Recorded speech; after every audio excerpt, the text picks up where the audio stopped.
Hi guys, welcome back to my channel. Thanks for clicking on today's video. Where do I even start? I've been inactive on YouTube for about 2 months now, I think is the last time that I posted a video on my channel, and there's a reason for that, which kind of ties into what this video is going to be about, which you can tell by the title is going to be the importance of self-love, or just some key points that I really find were important to me, things that I found in common with other people that I hope will be helpful for you guys, because that's honestly why I want to make this video. I went back and forth in my head about what I'm going to make next on my channel, and I asked my boyfriend for some help, and I just thought about it. I browsed YouTube for ideas, and I just really wasn't satisfied on doing like a vlog, a challenge, a tag video, or a makeup tutorial, and I just couldn't scratch this idea from my head. Let's jump into the video, you guys. This is going to be really important. I have a feeling that if in the future I gain a bigger audience, I will remake this video, because I'm sure I will learn a lot more along the way, and I want more people to hear about this. So, because it's very important, self-love and everything that has to do with it is just so important. There's so much that comes in, which we're gonna get into right now. I've tried to record this twice and I just am not satisfied. So I'm gonna do it, I'm gonna get it right. And I decided to just start with what is on my mind and what I feel is most important, rather than gathering notes or writing it down in my phone. The first point in why self-love is super duper important is because it gives you so much clarity and peace of mind, and there's like subcategories that go into what I mean by that. So for example, we're going to start with the first subcategory, which in my opinion, again, these are all from personal experience, I'm not like a certified whatever. I find that when you love yourself, you tend to have and gain a level of self-respect for yourself. And in this level of self-respect comes another subcategory. When you respect yourself, it can come in various forms in your life. And I'm going to use an example. When you have self-respect, you are able to differentiate what is good for you and what is bad for you, and being able to choose what is good. And what I mean by that is, a lot of times people will know what is right deep down, but they'll typically go with what their heart is telling them. And I know that it's been said before that you should follow your heart.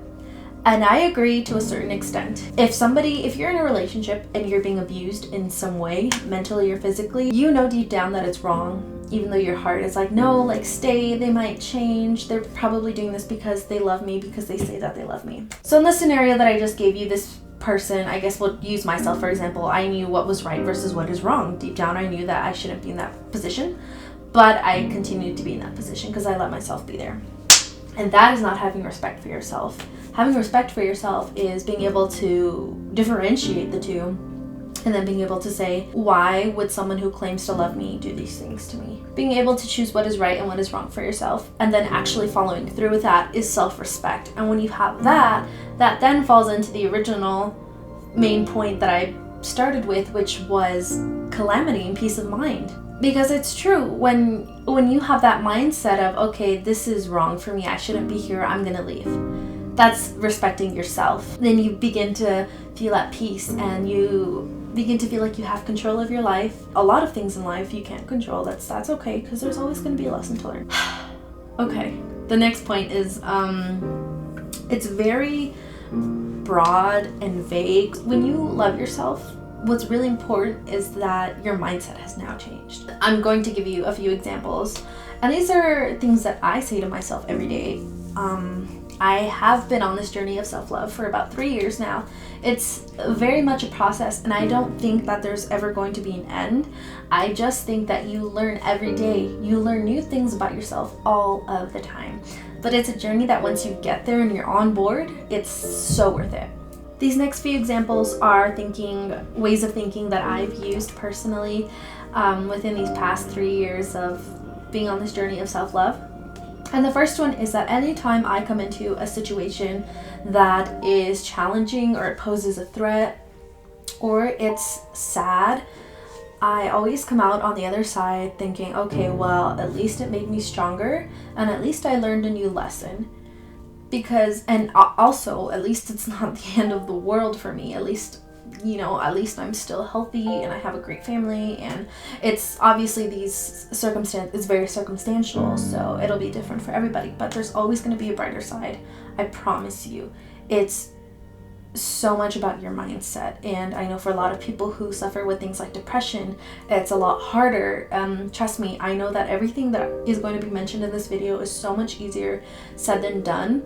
This is not a how to love yourself video, this is just a why it's important to love yourself, but that video is to come in the future. Again, for me, it's having positive thinking, and that doesn't always mean ooh, happy things. It can be, okay, I'm going to cut someone out of my life.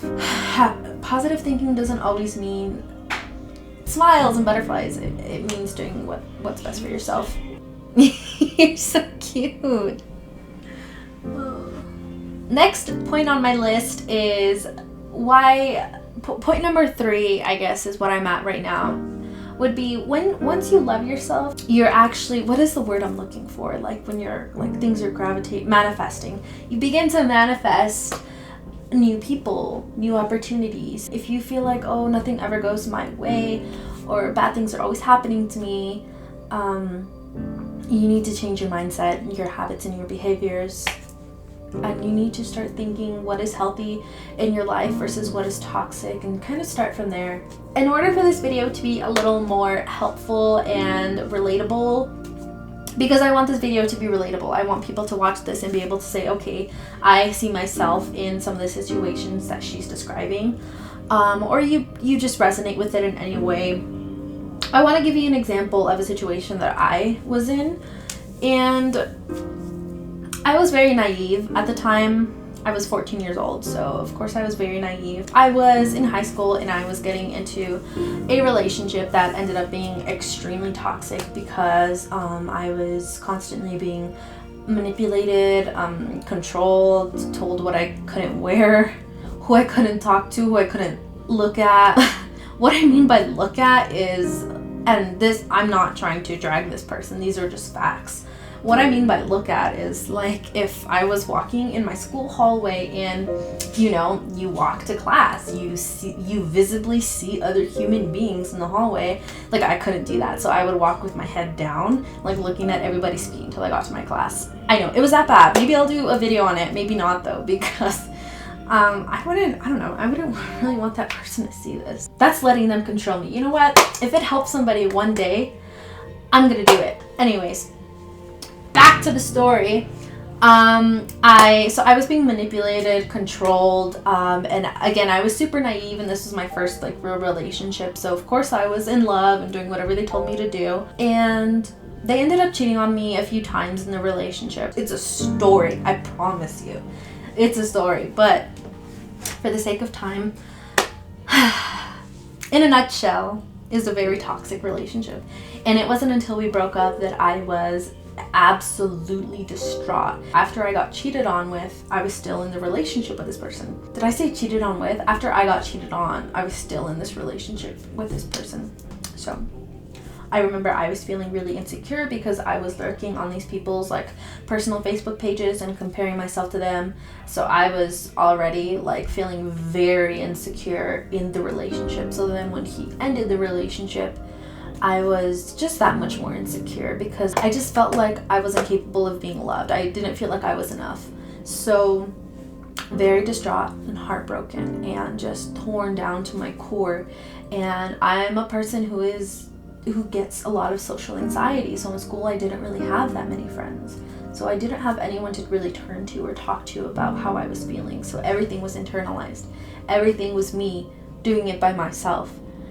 Picking myself up every day after crying for hours, and it was until I remember a few months into this breakup that I asked my mom to take me to a Barnes & Noble's, and I went to the self-help section and I bought a book and I read it. I really don't read too often, so doing that alone is a really big step for somebody. So what I'm trying to say here is, you can be at your lowest low in life, whether it's because of just depression or a breakup, or anything traumatic that's happened to you. And honestly, it's no one else's job but your own to pick yourself up at the end of the day. People can be there around you to support you and give you loving arms. I'm not saying people aren't going to be there for you, but it is ultimately up to you to change how you feel. Whether it's taking the first step, which for me was going to Barnes and Noble's and getting that book and reading it. You know, something small like that changed me. It's changed my thinking, it's opened my mind, and I see life in such a different way than I did then. And even though I feel like I'm still not fully there yet, like I said, it's not really it's kind of a never-ending process, but there is a point where you will find contentment. And I started learning about self-love when I was 15. Ever since then, 15, 16 is when I started learning about self-love and researching and watching videos. And that's why I want to make this for you guys, is because this is genuinely what I feel so passionate about. I'm sorry if you can hear the background music, it's my brother. I just feel so passionate about it. I'm such a passionate person about the things that I am passionate about. For example, helping people, and every time one of my friends would go through a breakup, I was always there. I really hope you guys enjoyed this video. I know that it might be a little long, but I definitely will be back and making more videos about self-love, because honestly, I think that's what I want to center my YouTube channel around. I've been going back and forth these past 2 months about what am I going to do. I'm not feeling creatively inspired, and the only ideas that I could think of and couldn't shake off my mind was help these people, help people out there in the world, because being on a platform like YouTube enables anyone to see this video, and that's so awesome. I really want to write a book one day. That's totally on my bucket list. I want to write a self-help book. There's just so much in my life that I want to do, and I would just want to start with YouTube. I want this to be like a stepping stone for me. I talk really fast. I have a lot to say. And thank you so much for watching. If you made it this far, I really appreciate it. Please give this video a thumbs up. It would mean the whole world to me. I'm gonna go. I'll see you in the next video. If you have any suggestions that you want to see from me, please leave them in the comments and I will definitely get to them. Thank you so much for watching. If you ever want to reach out to me and talk and vent and you just need someone, I'm here. I'll see you all in the next video. Thank you.